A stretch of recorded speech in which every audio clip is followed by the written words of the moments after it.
Bonjour à toutes et à tous.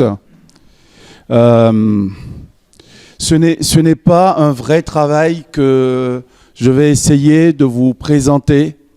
C'est plutôt une organisation que nous mettons en place en collaboration avec l'UPEC, le LICI, et aussi avec l'Université d'Evry, le laboratoire IBISC, et bien sûr l'ICAM. Notre objectif, c'est d'essayer de construire et de mettre en place quelque chose qu'on pourrait mettre à la disposition des entreprises pour les aider dans leur transformation digitale. Donc l'idée, c'est celle-là. Alors, j'ai entendu les petites remarques tout à l'heure au sujet de l'industrie 5.0.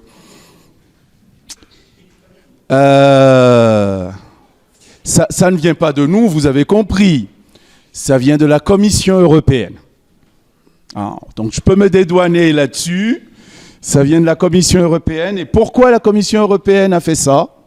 Parce que après les 3 révolutions, Kourosh, oui, tu as raison, la 4e a enclenché les choses, mais on s'est aperçu qu'avec la 4e révolution, il y avait un certain nombre de choses, allez, je vais dire d'oublier, c'est-à-dire le contexte global, le fait que dans une entreprise, il y a des hommes, accessoirement, le fait qu'on a un environnement, et que parfois il fait chaud, et il fait de plus en plus chaud, et on ne sait pas trop pourquoi, etc. Et pourtant, on sait qu'on a un impact direct sur notre climat. Donc, l'idée de la Commission européenne, c'est de dire que tous les aspects de soutenabilité doivent être rajoutés à tout ce que l'on fait dans le cadre de l'industrie 4.0. Donc oui, l'industrie 4.0 n'est pas terminée, mais maintenant qu'on y rajoute la soutenabilité, on passe au 5.0 tel que défini par la Commission européenne. Je vais demander à Christophe de venir dire 2 mots sur le LICI. Donc, je suis Christophe Sabourin, donc je travaille avec Paul Éric et donc je suis membre de l'équipe Synapse avec Kourosh. Donc simplement, je travaille au LICI, à l'UPEC. Donc globalement, si on veut synthétiser la recherche en fait au LICI, c'est des recherches multidisciplinaires dans le domaine des STIC, avec des applications dans le domaine de la santé, de la robotique, mais on s'intéresse aussi à l'industrie du futur, notamment au sein de l'équipe Synapse. Donc, vous avez eu une présentation du projet Hypercoq tout à l'heure. Et puis, là, avec Paul Éric, on a aussi débuté une thèse dans le cadre, justement, de l'industrie 4.0, 5.0. Donc voilà une toute petite présentation du LICI. Je redonne la parole. Oui, du coup, je vais demander à Jean-Yves de prendre la suite. Donc si j'ai bien compris, c'est moi qui enchaîne. Donc il va aussi y avoir le laboratoire IBISC pour informatique, bioinformatique, système complexe. Donc le laboratoire mène des recherches pluridisciplinaires qui sont centrées autour de systèmes complexes, qu'ils soient vivants ou artificiels. Donc bien sûr, on va retrouver des enjeux sociétaux qui portent ces recherches-là, telles que la santé, la mobilité, la sécurité, l'énergie, et puis assez dernièrement aussi, il faut bien l'avouer, l'industrie du futur. Donc c'est le plus gros laboratoire de l'université. Vous avez environ une 60aine de chercheurs, une 100aine de doctorants actuellement. Et puis donc c'est constitué de 4 équipes de recherche. Donc vous avez une équipe de recherche, vous avez 2 équipes de recherche qui sont plus autour de l'informatique théorique. Donc une qui est plus sur tout ce qui va être apprentissage statistique, l'algorithmique, la recherche opérationnelle. Une qui est plus autour des méthodes formelles pour l'informatique et aussi sur la modélisation des réseaux auto-organisateurs. Je vais terminer par les miennes, donc je vais faire la 4e tout de suite. Une équipe qui est plus autour de tout ce qui est traitement du signal et des images pour ensuite bien établir des modèles de contrôle et de commande automatiques. Et puis enfin, donc mon équipe qui donc est l'équipe IRA2 pour interaction, réalité virtuelle et augmentée, robotique ambiante, qui sont là aussi des thèmes qui sont portés par l'industrie du futur. Merci. Donc, ils vont revenir, rassurez-vous. Moi, je vais passer à la partie ICAM. Je vais faire très concentré. On a un certain nombre de sites. ICAM, c'est Institut catholique d'art et métiers. On a un certain nombre de sites en France. Le site de Grand Paris Sud, qui se trouve à Lieu-Saint, fait partie de E2SI. Et ce qu'on veut mettre en place, c'est une collaboration directe avec les 2 universités du territoire pour pouvoir essayer d'aider les entreprises dans leur transformation digitale. Alors, si vous regardez sur la carte, on est un peu partout. On est en Inde, on a un site en Inde, un site à Kinshasa, au Congo démocratique, au Cameroun, à Pointe-Noire. On a un site au Brésil et en Équateur, et puis on en a d'autres qui vont ouvrir en septembre prochain. Donc je reviens à l'industrie 4.0. Forcément, Jean-Yves parlait tout à l'heure de thèses que l'on mettait en place entre l'UPEC, donc le LICI, le laboratoire IBISC et l'ICAM. Une de ces doctorantes, c'est Manel Koumas, qui est par là. Voilà. Et dont la thèse porte sur justement la partie Industrie 4.0, l'intégration des concepts de l'Industrie 4.0 dans l'entreprise, avec comme objectif d'améliorer la performance globale de l'entreprise. On en reparlera dans un deuxième temps. Mais si vous regardez bien, vous voyez donc qu'on se retrouve avec différents concepts et outils qui ont été présentés tout à l'heure, donc je ne vais pas revenir là-dessus. Si vous voyez les équipes aussi, le laboratoire ici est vraiment spécialisé dans les systèmes intelligents, donc on a de la vraie expertise là-dessus. L'IBISC, c'est la même chose avec les 4 équipes que Jean-Yves a définies. Donc je ne suis pas en train de vous faire une présentation où on va insister sur les outils technologiques et scientifiques, parce qu'on a de quoi faire là-dessus avec les deux universités. Ce que j'essaye de vous expliquer, c'est ce qui a apporté, ce qui a créé une interrogation tout à l'heure, c'est-à-dire le passage de l'industrie 4.0 à l'industrie 5.0.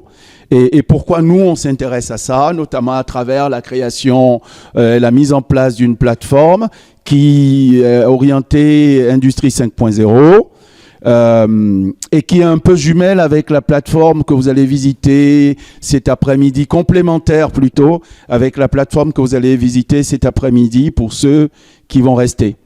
Donc, vous voyez bien qu'on a une partie robotique, une partie intelligence artificielle, une partie système cyberphysique dont on a parlé. Et puis, on a d'autres outils ou d'autres concepts qu'on peut rajouter, comme la réalité immersive, le cloud computing, etc. La cybersécurité, on en a parlé pour les hôpitaux. Hein, j'en ai un principalement en tête, hein, par rapport à l'actualité. Et donc, ça... Si on regarde bien, dans certaines entreprises, on a des exemples de mise en œuvre. D'accord ? Ce que je vais vous montrer assez rapidement, parce que je pense qu'on est un peu en retard, ce que je vais vous montrer assez rapidement sont des mise en œuvre des concepts de l'industrie 4.0 dans les grandes entreprises. Pour les grandes entreprises, ça fonctionne bien. Là, vous avez Danone, par exemple, l'intégration des robots, de cellules robotisées pour automatiser la procédure pour la commande. Alors, c'est une bactérie, je ne vais pas m'essayer à prononcer. Hein, voilà. Donc l'utilisation de la robotique avancée pour améliorer, pour résoudre un problème technique dans l'entreprise. Je peux prendre un autre exemple. Continental. On est aussi sur l'utilisation de la robotique avancée pour automatiser les processus d'assemblage. D'accord. Ce qu'on veut, c'est faire le contrôle, contrôler le prélèvement et le placement des pièces en vrac. Donc on va avoir du dévraquage et derrière on va pouvoir contrôler et réaliser un certain nombre de choses. Et ça, on le fait très bien. En entreprise aujourd'hui, sur les grandes entreprises, il n'y a aucun problème par rapport à ça. Alors si je continue sur la robotique avancée, ça c'est pour créer pour l'industrie de l'agroéquipement un robot low cost. Voilà. Donc l'intégration de toute la partie motorisation, des batteries, les commandes dans un environnement robuste. Et si je continue encore, vous voyez, là on a aussi une grande entreprise. Alors, je ne l'ai pas dit tout à l'heure, mais à culpa, on a un ICAM qui est là, s'il peut lever la main, qui n'est pas de Grand Paris Sud, mais de Toulouse, voilà, et qui a fait le déplacement. Merci. Hein, et il va participer à la petite table ronde de tout à l'heure. Et ça, c'est le site de l'ICAM de Toulouse, justement, qui a travaillé pour Airbus de façon très concrète sur l'élaboration d'un dispositif qui va servir à résoudre leurs problèmes, prouver la faisabilité d'une procédure automatisée avec de la commande par vision d'une base mobile qui comprend le robot mobile et le bras qui va avec pour réaliser certaines tâches. On peut voir aussi, parce que ça fait partie de l'industrie 4.0, tout ce qui est drone. La Poste aujourd'hui utilise les drones. En tout cas, ils ont fait une expérimentation par rapport à des villages reculés pour amener des paquets dans ces villages, en période d'hiver par exemple, etc., avec du succès. L'idée là, c'est de travailler sur la préhension, le dispositif de préhension du drone. Parce que le drone, s'il prend un objet, si l'objet est lourd, l'objet va s'échapper. Voilà, donc comment on peut faire pour garantir qu'on arrive à prendre l'objet et que ça fonctionne bien. Voilà. Et donc ces diapos, elles portent là-dessus et sur la recherche qui a été effectuée dans ce cadre-là. Il y a aussi la partie IoT que l'on peut retrouver notamment à travers l'optimisation de l'énergie que l'on va retrouver dans les capteurs, parce qu'effectivement, si on met des capteurs partout, ça consomme. Nos ordis consomment. Les cartes que l'on retrouve à l'intérieur consomment. Donc derrière, il y a de l'optimisation d'énergie que l'on peut faire en mettant en œuvre un certain nombre, en développant notamment par exemple un outil de gestion et de simulation de ce qui se passe. Et là, sur cette diapo, c'est l'ICAM de Nantes qui s'en occupe et on a le LabStick et le LS2N qui sont intégrés à ce projet. Voilà, donc l'idée globalement, c'est vous dire que l'industrie 4.0, ça se passe bien. Voilà, pour les grandes entreprises, c'est génial et tout se passe bien. Ça permet d'améliorer la performance globale au niveau des grandes entreprises. Et pourtant, les petites entreprises ne les mettent pas en place, n'exploitent pas les concepts, les outils de cette industrie 4.0. Les freins sont nombreux. On a des freins humains, la peur, je vais perdre mon emploi, Je ne sais pas faire. Le niveau de formation, on a parlé de formation. C'est pour ça que je disais un peu tout à l'heure, si le formateur il est pas bon, ça va pas passer. Ah, c'est un peu ça. Si celui qui apprend, je n'ai pas pris les bonnes conditions pour qu'il apprenne bien, ben ça va pas passer non plus, etc. Et puis les PME n'ont pas d'argent, par principe. Enfin, je parle des PME françaises. Voilà, donc vous avez des barrières technologiques, des barrières légales, des barrières organisationnelles. On peut se retrouver dans certaines PME, on parlait de désordre au niveau des opérateurs, on peut se retrouver dans certaines PME sans outils de système d'information, avec les ordres de fabrication qui sont faits au tableau. Il suffit que quelqu'un passe là, il est de mauvaise humeur parce qu'on vient de lui crier dessus, hop, il efface. Et on a perdu peut-être 2 semaines de production. Voilà. Et donc, il y a une transformation que l'on doit mettre en place pour que les entreprises soient performantes. Et donc, notre idée, c'est de développer une plateforme qui va permettre d'aider les PME justement pour résoudre ces différents freins. C'est-à-dire faire des cas d'usage pour ces PME. Voilà, donc travailler sur des cas d'usage qui vont leur permettre d'être plus performantes. Et pour faire ça, on collabore avec le LICI, on collabore avec le laboratoire IBISC aussi, hein, pour que toute cette dimension 4.0 qui est très maîtrisée par ces laboratoires puisse être intégrée au niveau de la plateforme et pour qu'on avance. Voilà, donc au 5.0, enfin au 4.0, il faut rajouter la transformation digitale soutenable, c'est-à-dire transformer progressivement l'entreprise. Je vais y revenir dans une minute. Il faut rajouter l'acceptabilité des nouvelles technologies, d'accord ? Et on a des spécialistes, nous, sur ces questions-là, même si on n'est pas très spécialiste sur les aspects purement scientifiques de l'industrie 4.0, on l'est beaucoup plus sur l'éthique, les aspects humains, l'acceptabilité, la transformation soutenable. Et donc, c'est du gagnant-gagnant. En collaborant avec les universités, les 2 universités, ça nous permet, dans le cadre de SI, d'avoir, on espère, une plateforme performante. Voilà, j'ai parlé de soutenabilité. Eh bien, en fait, dans la transformation digitale de l'entreprise, ce ne sont pas seulement les nouvelles technologies qui sont mises en avant. C'est plutôt l'homme, d'abord. On met l'homme au centre de tout et on améliore progressivement, on transforme progressivement l'entreprise, suivant les 3 dimensions que vous avez là. Bien entendu, les dimensions informationnelles, tout ce qui est IoT, système de RP, de MES, etc.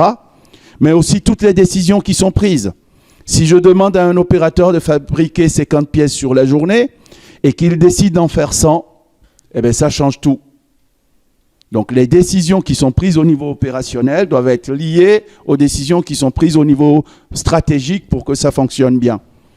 Voilà, et puis d'un point de vue organisationnel aussi, par la mise en œuvre, on en a parlé tout à l'heure, du Lean Manufacturing, donc la gestion et l'optimisation du lead time, hein, du temps. Voilà. Des exemples de l'industrie 5.0, vous avez vu, du coup, je vais pouvoir aller plus vite, puisque maintenant, tout le monde comprend pourquoi on parle d'industrie 5.0. C'est l'utilisation des nouvelles technologies et de la science comme aide pour que l'homme puisse être performant.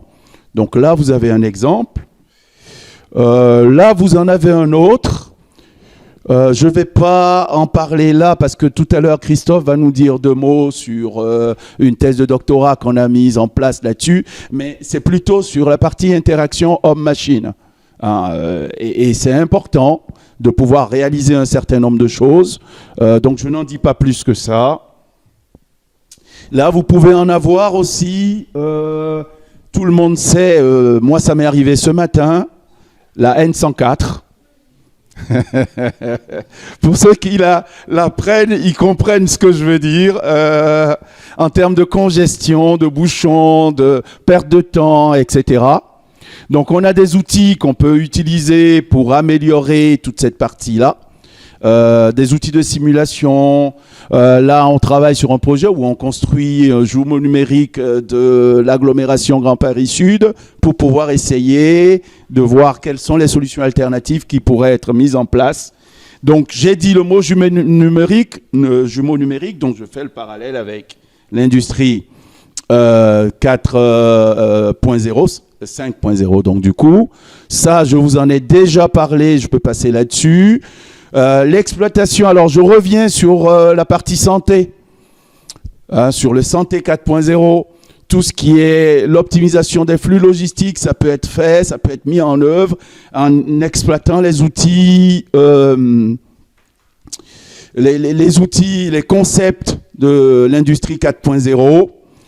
Et là, nous, on a un projet avec l'UGCAM qui s'occupe des handicapés.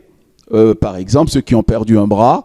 Et ce projet consiste au développement d'une main intelligente pour qu'ils puissent s'entraîner justement à retrouver un bras normal pour prendre des objets, etc.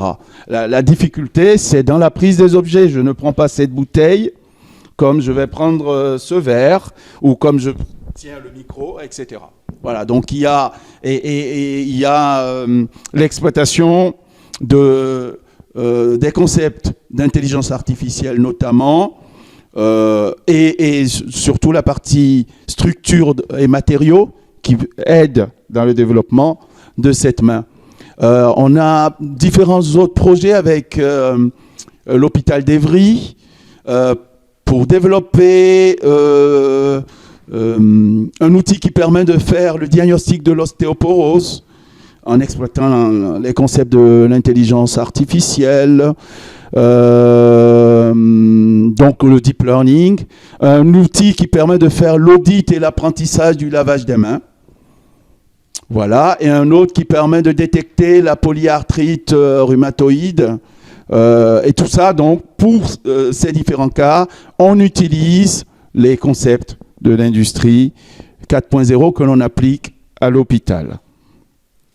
Voilà, je passe rapidement, s'il veut bien. Voilà. Ça, ce sont les concepts qu'on va intégrer sur la plateforme. Je suis passé trop vite.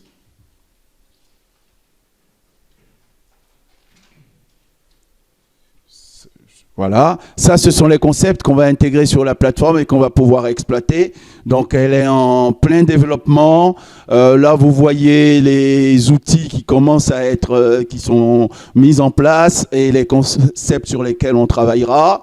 Vous voyez les étudiants qui sont déjà au travail en train de réaliser certaines choses. Certains sont là et pourront vous en parler.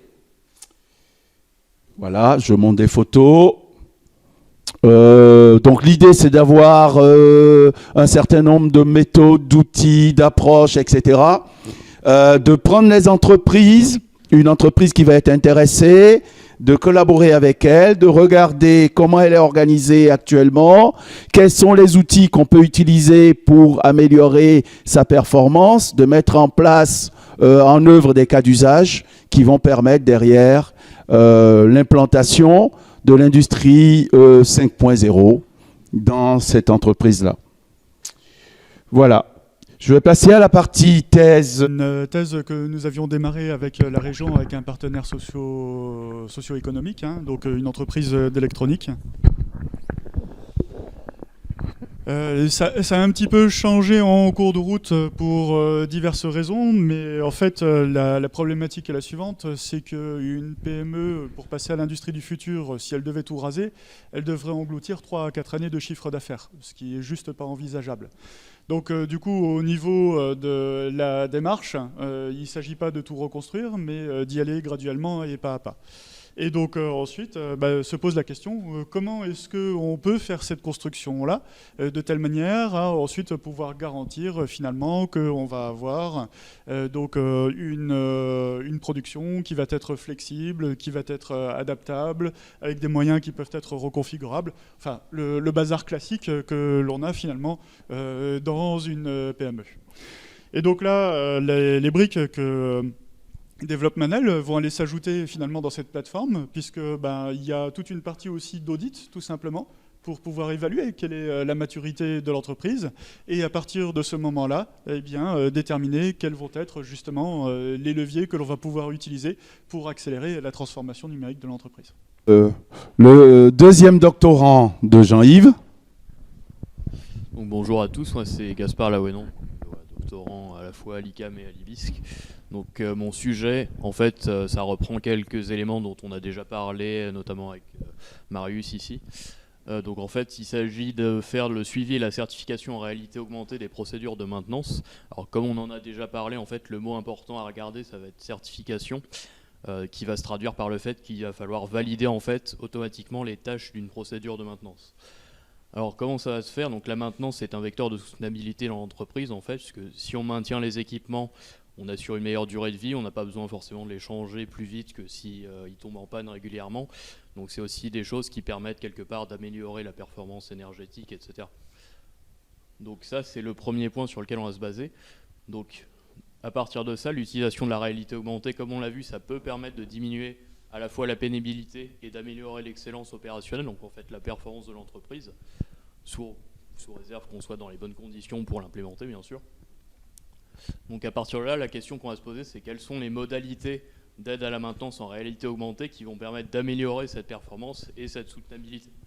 Donc pour ça, on va étudier quelque chose de spécifique, comme je vous l'ai dit, qui va être la validation automatique des opérations, pour faciliter en fait le travail du technicien.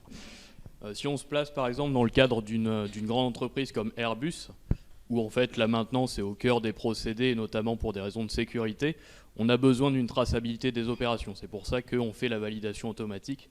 Sauf qu'en fait aujourd'hui, en général, ce que ça implique, c'est que le technicien fasse les opérations, sort de son cadre de travail pour aller valider ensuite manuellement sur un PC, plutôt qu'en fait continuer à faire ses opérations sur son poste sans qu'il ait forcément à changer d'environnement.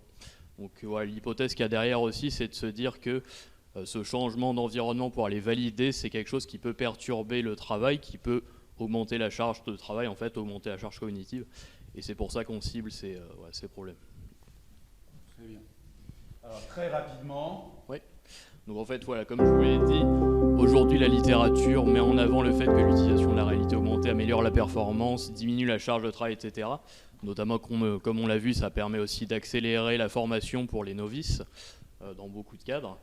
Donc voilà, nous, ce qu'on essaie vraiment d'étudier, comme je vous l'ai dit, c'est les modalités qui font qu'on va améliorer. Donc quels sont les leviers concrètement qu'on va pouvoir appliquer pour améliorer ces optimisations.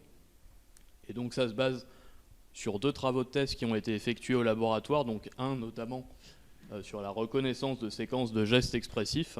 Donc en fait, il s'agit de reconnaître quels sont les gestes de l'opérateur, du technicien, pour vérifier s'il les fait par exemple dans le bon ordre, etc. C'est ça qui va permettre derrière de faire une étape des validations. Et d'autre part, il y a la question de est-ce que le résultat qu'on fait sur la machine, sur le dispositif à maintenir est conforme, c'est-à-dire par exemple est-ce que des assemblages mécaniques sont bien réalisés, etc. Donc voilà, on essaie, l'idée en fait de la thèse, ça va être aussi de combiner ces 2 approches pour avoir derrière une démarche de validation qui sera fiabilisée à la fois par les 2 composantes. Donc voilà, en ce moment, on est en train notamment de préparer en fait un protocole expérimental qu'on a soumis notamment au comité d'éthique et de recherche de Paris-Saclay.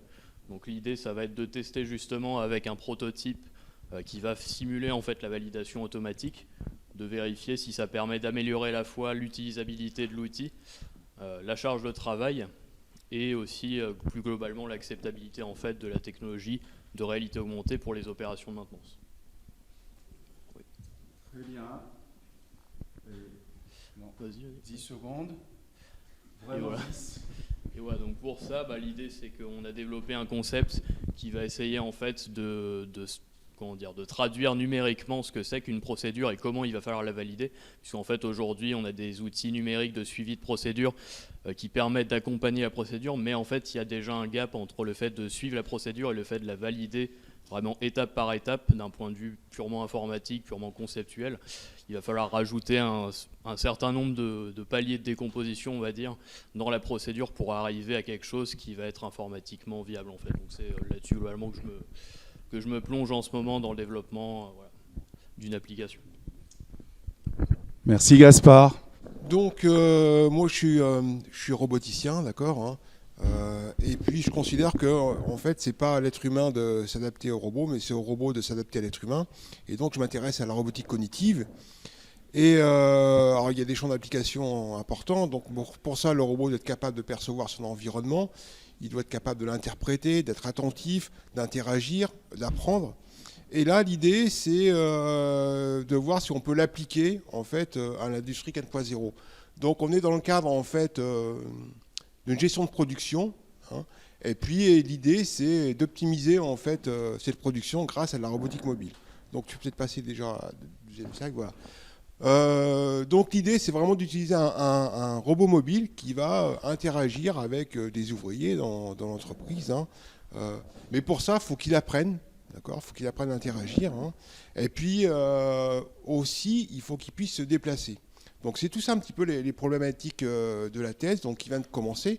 Donc c'est un étudiant qu'on a pris en stage de master, hein, qui vient d'Ivry d'ailleurs, et puis qui va continuer en thèse. Donc a débuté là en octobre dernier, et on a 3 ans pour faire ça. Donc c'est la récupération d'une carte pour pouvoir aller la ranger. Alors c'est un travail qui a commencé, qui est associé à la thèse de Manel Koumas, qui était effectuée en collaboration avec une entreprise, une PME spécialisée dans ce secteur-là.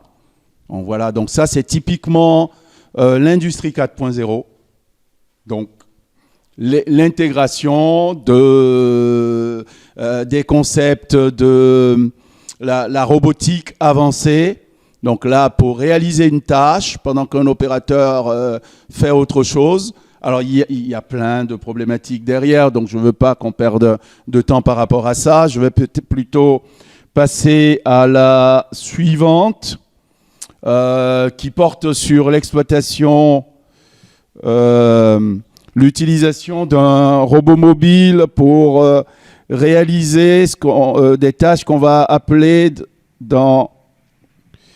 si j'arrive à faire avancer ça, ce sont des tâches qu'on va appeler globalement, pour ceux qui connaissent le lean manufacturing, ça s'appelle des wastes. D'accord ? Le transport, c'est du gaspillage. Voilà. Donc, au lieu que l'homme perde du temps, un opérateur qui est sur sa machine et qui travaille, au lieu qu'il perde du temps à effectuer des tâches qui sont du gaspillage, eh ben, on demande au robot de le faire à la place de l'homme. Et là, en l'occurrence, ça permet de mettre en œuvre ce qu'on va appeler le SMED, qui est le changement de série en moins de 10 minutes, le changement d'outillage en moins de 10 minutes. Un robot ou un cobot qui est en train de travailler sur une pièce A, sur une ligne de production 1, va pouvoir passer sur une pièce B, sur une ligne de production 2, le plus rapidement possible et être opérationnel. Vous comprenez que derrière, il y a d'énormes contraintes.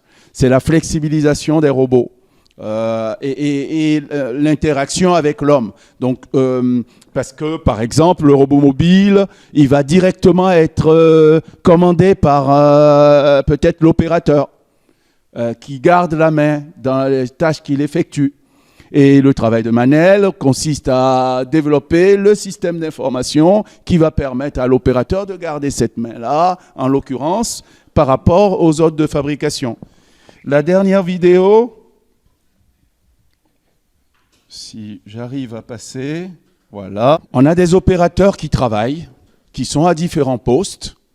Et puis en fait, avec la vision, avec l'exploitation, Christophe, dis-moi si je me trompe, hein, mais avec l'exploitation de la vision, on doit pouvoir réussir à demander à des robots mobiles, Alors là, ce sont de tout petits. L'objectif avec Christophe maintenant, c'est qu'on passe au gros robot mobile. Avec des gestes, on peut commander la matière première dont on a besoin. Et le robot mobile amène cette matière première-là. D'accord ? Donc, c'est l'homme qui garde la main, c'est l'homme qui réalise un certain nombre de choses. Il a besoin que le robot mobile l'aide à faire, il demande. D'accord ? Il peut demander par la voix, il peut demander par le geste.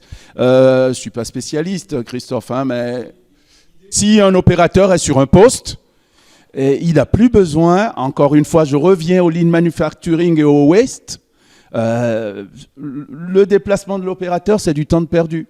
Et donc, l'opérateur, il reste sur son poste, il continue à travailler et à avancer. Alors, tout à l'heure, il me dira, est-ce qu'on n'a pas intérêt plutôt à ce que l'opérateur se déplace, qu'il se dégourdisse les jambes je ne veux pas rentrer dans cette polémique-là. Mais oui, j'entends. Merci pour votre attention.